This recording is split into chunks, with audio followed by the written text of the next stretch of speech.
بسم الله الرحمن الرحیم نحمده ونصلی علی رسوله الکریم۔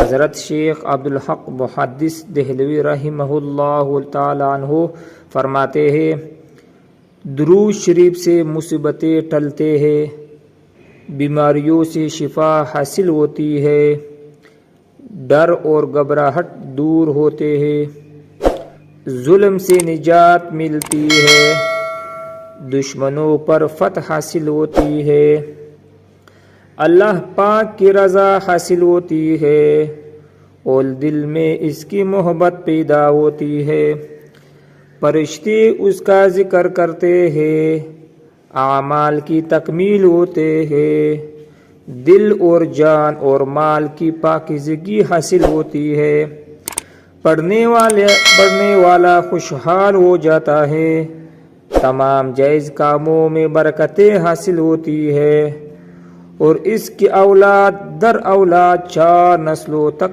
برکتیں حاصل برکت رہتے ہیں۔ سبحان اللہ۔ حضرت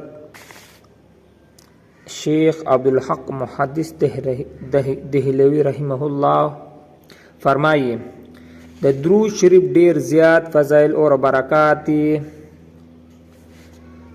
پدې کې یو برکت دا دی چې په درود شریف سره ویلو سره مصیبتونه ختمیږي.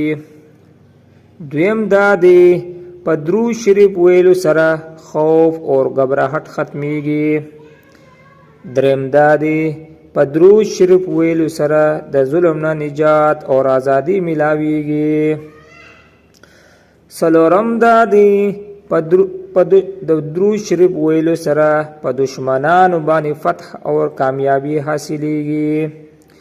پنځم دا دی په درود شریف ویلو سره د الله پاک رضا حاصلیږي، په زړه کې د الله پاک محبت پیدا کیږي. شپږم دا دی په درود شریف ویلو سره فرشتي دعاګانې ورته کوي. اووم دا دی په درود شریف ویلو سره د ټولو د عملونو پوره والی کیږي.